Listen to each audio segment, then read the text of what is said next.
자, 두 번째 요엘서 넘어가겠습니다. 요엘 선지서는 주의 날을 예언한 선지자, 이렇게 표현할 수 있고요. 또 하나 두 가지 메시지인데, 회개의 선지자, 주의 날을 예언한 선지자, 회개의 선지자. 이 요엘에 대해서는 알려진 것이 별로 없어요. 요엘이 언제 어느 시대 사람인지, 뭐 어떤 출생인지, 어떤 배경인지 거의 그 기록이 잘 없어요. 다만 남유다 요아스 왕 때에 활동했다고 추측이 되는 정도예요. BC 한 835년에서 796년, 그러니까 호세아 선지자보다 한 50년 더 앞선 그런 시대의 사람이고, 남유다의 선지자였습니다. 그리고 이에 대해서 좀 추론할 수 있는 정도, 추측할 수 있는 정도가 아주 신앙이 굳건한 집안에서 자라난 사람일 것이다. 왜냐하면 요엘이라는 이 이름 뜻 자체가, 요가 여호와의 뜻이고요, 엘은 하나님의 별칭으로 엘을 많이 써요. 엘로힘 뭐 이렇게 많이 쓰잖아요. 그래서 요엘은, 요가 여호와고 엘이 하나님이다. 그러면은 요엘의 뜻이 여호와는 하나님이시다, 이런 뜻이에요. 그 이름 뜻 자체가 이미 그렇잖아요. 우리가 학교 다닐 친구 중에 뭐 강모세 그러면 너 아버지 목사님이냐? 이렇게 이야기하죠. 뭐 그리고 뭐 강다니엘, 뭐 사무엘 이러면은 다 그 집안이 기독교 집안인가 알 수 있잖아요. 마찬가지로 이 사람 이름 자체가 여호와는 하나님이시다. 그러니까 아주 그냥 신앙이 굳건한 집안의 사람이구나. 근데 우리 이렇게 친구 이름이 강모세인데 저거 아버지 이름은 뭐냐 하니까 뭐 강다윗이다. 그러면 와 도막강하네, 이렇게 생각할 거 아니에요. 근데 이 요엘의 아버지가 버두엘인데 이 버두엘은 하나님께서 강권하셨다라는 뜻이에요. 그러니까 신앙이 아주 굳건한 신앙인의 집안이다, 이 정도 알 수 있고요. 그리고 아마 요엘이 제사장이 아니었을까. 왜냐하면 그 복음 전하는 메시지 가운데 제사장에 대한 의무와 제사장에 대한 책임에 대한 일들이 굉장히 세밀하게 자세히 되어 있는 거 볼 때 자기가 그 출신이 아닌가, 이렇게 생각하는 정도, 그렇게 되어 있고요. 일단 요엘서의 핵심은 뭐냐면 아까 말한 두 단어, 하나님의 여호와의 날, 주의 날, 여호와의 날, 하나님의 날, 여호와의 날, 이거 두 번째 회개. 자, 여호와의 날이라는 것은 어떤 의미가 있을까? 이것은 뭐냐면 그냥 뭐 좁게 생각하면 하나님이 강림하셔 심판하시는 날, 이렇게 뭐 기독교 해석을 하지만, 여호와의 날, 이것은 뭐냐면 인간의 역사에서 하나님이 간섭하시는 날, 다르게 말하면 하나님의 하나님 되심을 나타내는 날, 이게 여호와의 날이라는 거예요. 하나님의 날이라. 오늘은 나의 날이야, 이런 거죠. 인간의 역사에 하나님이 간섭하시는 날, 그리고 하나님의 하나님 되심을 나타내시는 날. 그래서 이 여호와의 날에 대한 그 우리가 30개론 중에 굉장히 중요한 구절 중에 하나죠. 요엘서 2장 31절에 이 내용이 나오죠. 여호와의 날에 대한 내용이죠. 여호와의 크고 두려운 날이 이르기 전에 해가 어두워지고 달이 핏빛같이 변하거니와, 이 내용이 요엘서에 나오는 거예요. 자, 그래서 이제 여기서 보면은 여호와의 날에 대한 내용을 한번 먼저 이야기. 여호와의 날과 회개 두 개잖아요. 여호와의 날. 자, 많은 사람들이 의문을 가지고 hir문하는 경우가, 이런 경우가 있죠. 하나님이 없다. 침묵하시는 하나님에 대해서 hir문하고 질문하는 경우가 많아요. 어디에 대해서 침묵하시는 하나님이냐 했을 때, 세상의 죄악 앞에 침묵하시는 하나님을 보면서 그 하나님을 들이대면서 하나님은 없다, 이런 얘기 많이 해요.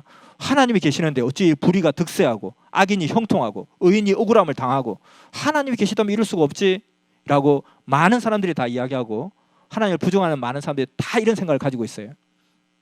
그런데 하나님께서 때때로 이러한 침묵을 깨뜨리시고 그분의 살아계심과 그분이 역사의 주관자이심을 나타낼 때가 있다는 거예요. 그게 바로 여호와의 날이라는 거예요. 자, 우리는 그냥 이해를 하죠. 하나님, 그들이 볼 때, hir문하는 자들이 볼 때 왜 하나님 침묵하시냐? 하나님의 침묵, 왜 침묵하냐고? 영의 세계가 있고 그것이 근본이기 때문에 그래. 육의 세계 뭐 이것이 다는 아니야. 근본의 세계, 영의 세계이기 때문에 여기 잠시 잠깐 좀 뭐 불공평할 수도 있어. 그러나 영원한 세계로 길게 볼 때는 공평해. 왜냐하면은 너는 육신의 세계만 보니까 그래. 지금 순간만 보니까 그래. 영원한 세계를 놓고 보고 우리 인간은 영의 세계가 있고 그것이 근본 세계이기 때문에 육신의 세계만 보면 불의해 보일 수도 있고 불공평해 보일 수도 있어. 이것을 우리가 알고 있죠. 그리고 또 하나는 악인도 멸망치 않기를 원하시기 때문에 지금은 침묵에 보여진다는 거예요. 사람들은 하나님 계시면 저 심판해야 되는 거 아니에요? 뭐 하세요 도대체 하나님? 믿는 자도 믿지 않는 자도 그 이야기 한다는 거예요. 그러나 하나님은 오래 참으사 아무도 멸망치 않기를 원하시기 때문에 침묵하는 듯이 보일 수도 있다는 거예요. 우리는 이렇게 설명할 수 있습니다. 그러나 그럼에도 불구하고 그렇다 할지라도 하나님이 간섭을 선포하시는 날이 있다는 거예요.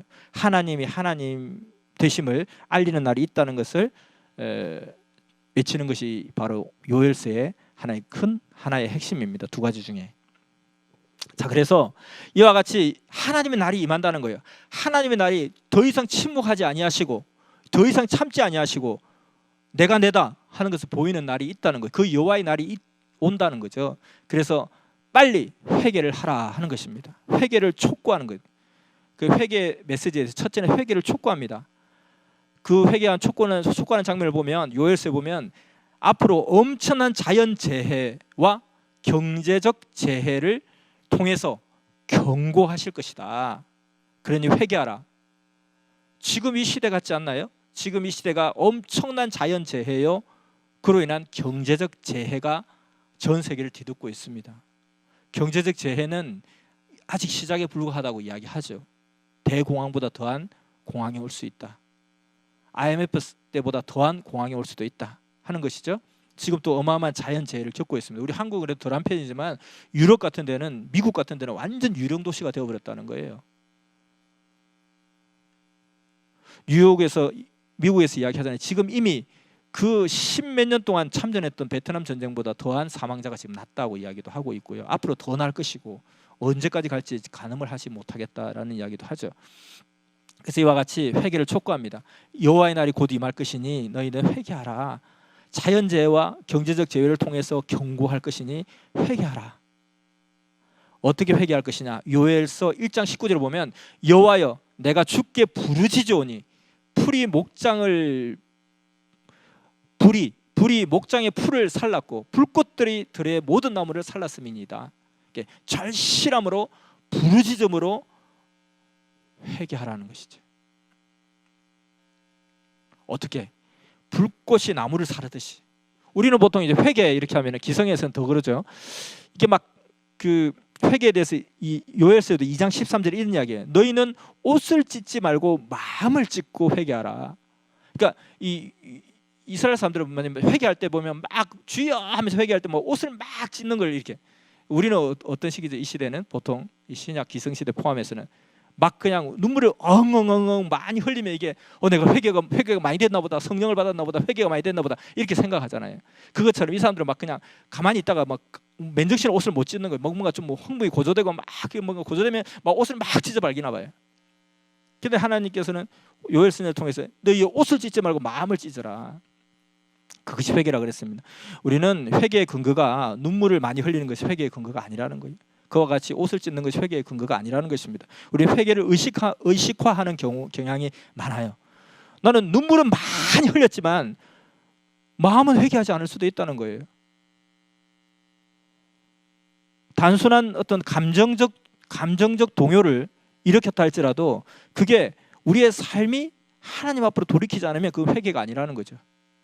그리고 또 내가 막 너무 잘못했다고 너무 죄송하다고 이것은 뉘우침이지 회개는 아니라는 거죠. 뉘우침과 회개는 다른 것입니다. 그래서 우리가 많이 울지만 회개하지 않을 수도 있어요. 그러나 그냥 많이 울지는 않지만 정말 내가 회개는 할 수도 있죠. 우리도 막 그냥 한 번씩 이렇게 막 성령 집회하다 보면 나는 뭐 나도 울고 싶은데 눈물이 막 안 나는 거예요. 그래서 일부러 뭐 울려고 뭐 엉엉 하려고 해도 이게 잘 안 되는 거예요. 그래서 좀 눈물이 나오려 하다가 나도 눈물 나온다 하다가 갑자기 또 정신이 너무 맹뚱맹뚱 해지는 거예요. 이게 또 아닌가 보다. 그래서 마치 그냥 초상집 곡을 하듯이 일부러라도 막 곡을 해야 되나. 근데 어느 순간 눈물이 막 흘러요. 나도 이제 회개된다. 나도 성령 받았다. 나도 불 받았다. 나도 이것이 기준이 아니라는 거죠.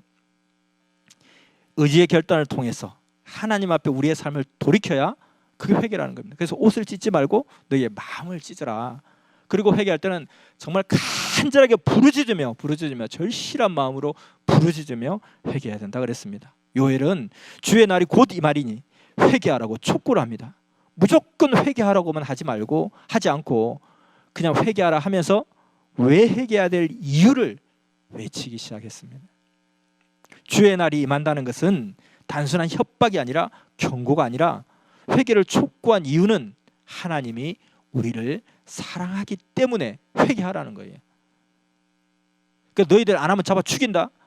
그래서 빨리 회개하지 않으면 그냥 가만히 안 둘 거야. 이래서 회개하라는 것이 아니라 하나님이 우리를 너무너무 사랑하시기 때문에 회개를 하라는 거죠. 그 회개를 촉구하면서 회개한 이후의 결과가 그리고 그로 인한 축복이 무엇인지를 얘기해 주는 거예요. 그래서 회개는 정말 이 하나님이 주의 날을 선포하시고 회개하라는 것은 사랑하기 때문에 그러한 것이다.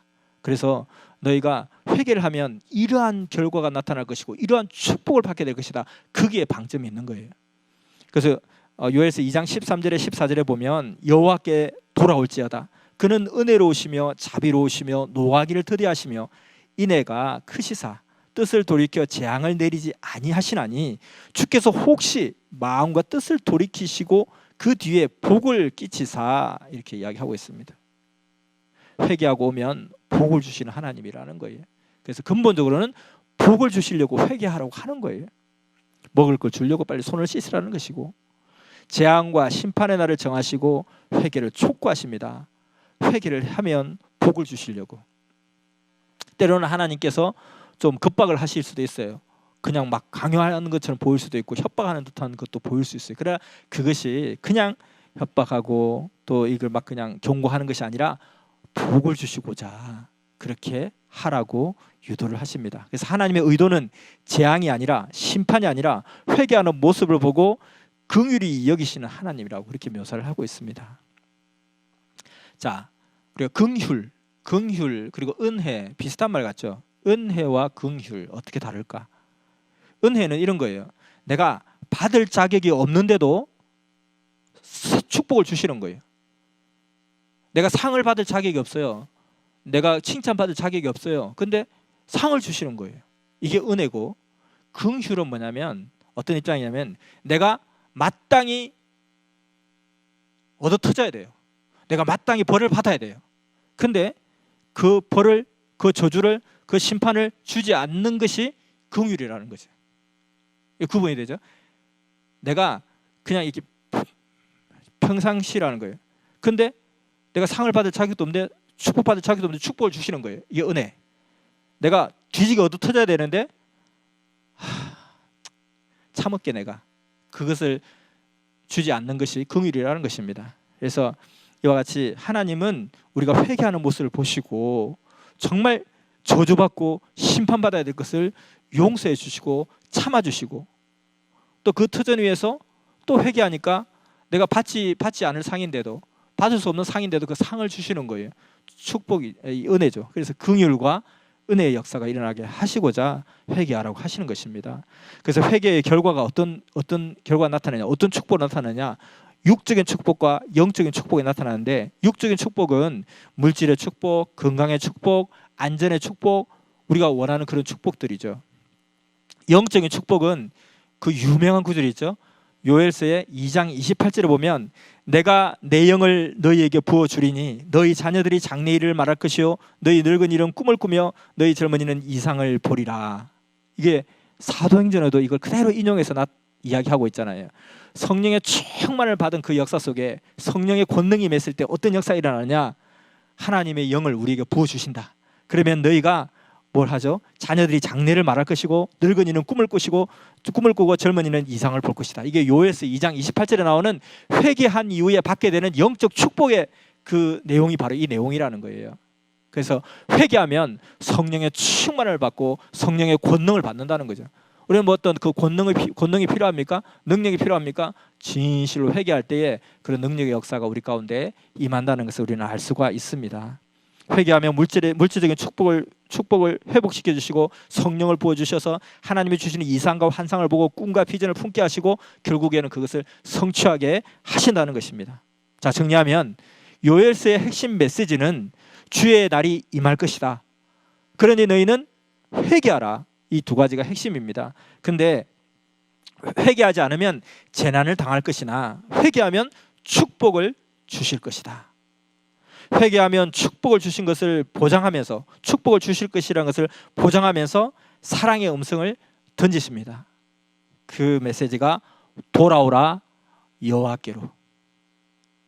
자, 이렇게 호세아서와 요엘서가 전혀 다른 시대에 다른 주제와 다른 메시지를 가지고 있는데 하나로 똑같이 흐르는 하나의 관통하는 그 핵심은 진정 하나님은 사랑이시다 하는 것을 우리가 알 수가 있습니다. 요엘서에 그 이야기한 것을 지금 이 시대에도 전해보면 앞서 말한 것처럼 똑같은 역사가 일어나고 있죠. 정말 이 시대 만민들이 하나님이 주신 것을 귀하게 생각하지 아니하고 자기 몸도 환경도 귀하게 가치를 모르고 그 좋은 그 유럽에 그 전 세계 사람들이 관광 가고 싶어 하잖아요. 저도 막 유럽 가고 싶잖아요.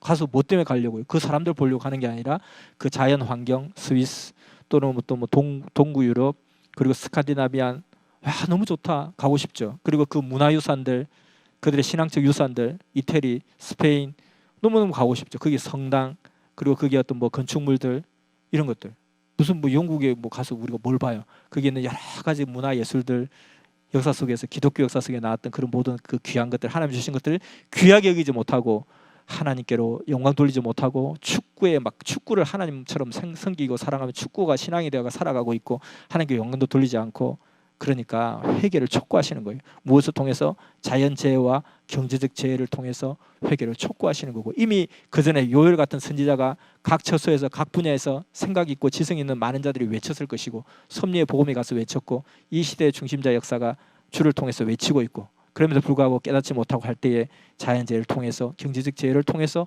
깨닫게 하시고 그로 통해서 그걸 멸망에 이르게 하고자 쥐어 패고자 속풀이하고 한풀이하고자 하는 것이 아니라 그를 통해서 더 큰 축복을 이 시대 이 새 시대 새 역사 이 복음의 축복을 그리고 휴거의 축복을 인간 창조 목적의 축복을 주시려고 이 복음의 터전을 더 넓히게 하려고 그 역사를 펼쳐나가고 있는 이때에 이것을 온전히 우리가 깨닫고 우리는 지금 일어날 때가 하나님 주신 정말 뜻이 있어서 이 역사를 일으키는 거예요. 전 세계적인 이런 엄청난 대역사를 일으킬 때는 하나님께서 우리 선생님 통해서 늘 말씀하죠. 뉴스를 봐라 뉴스를 봐라. 그 뉴스 속에 내가 있다 늘 이야기하시잖아요.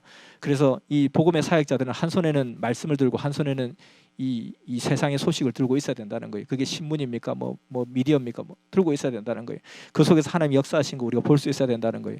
그래서 이러한 것을 통해서 하나님께서 그냥 세상을 막 심판하려고 뭐 하나님이 계신데 하나님 도대체 뭐 아이고 도대체 이런 뭐 바이러스 하나도 뭐 잡지 못하시나 그렇게 기도하는데 예?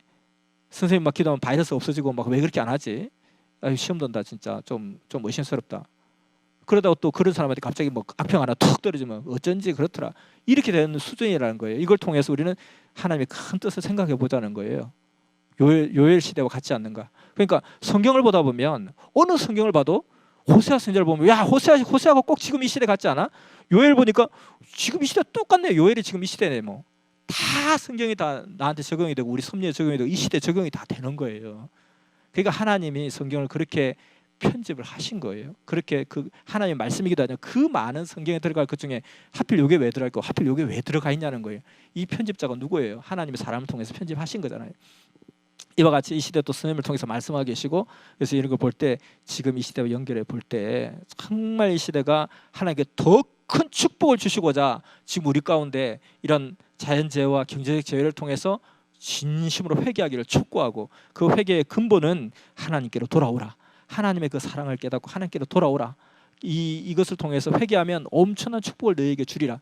이런 환란을 통해서 우리가 다시 한 번 더 우리의 몸도 환경도 정말 귀하게 가치 있게 쓰고 이 섭리의 가치를 귀하게 다시 생각하고 이 시대에 보낸 주를 정말 귀하게 여기고 제대로 알고 힘써 주를 제대로 알고 이 시대의 복음이 얼마나 귀한 것인지 제대로 알고 그와 같이 이런 마음 가지고 온전히 회개할 때에 이 놀라운 물질적 축복과 영적인 축복과 이와 같이 이 사도행전에서 성령이 충만했을 때 요엘서 2장 28절 이것을 인용했잖아요.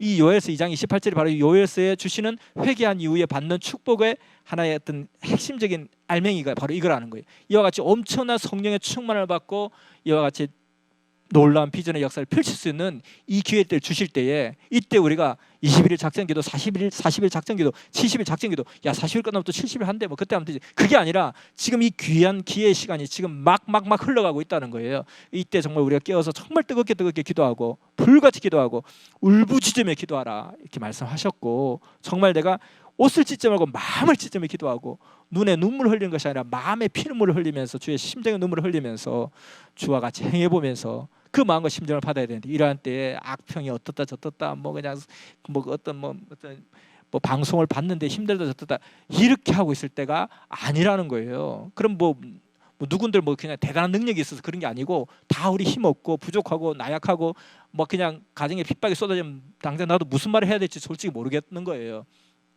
저도 학교 다닐 때 어머니가 핍박할 때 보면 정말 막 강하게 핍박하는 것도 어렵고 또 어떨 때는 눈물로 호소할 때 너무너무 가슴 아프고 그럴 때도 어떻게 말을 해야 될까? 그 순간 묵묵히 들으면 속으로 기도하거든요. 하나님 제 입을 통해서 말씀해 주세요. 제가 무슨 말을 해야 돼? 지혜를 주세요.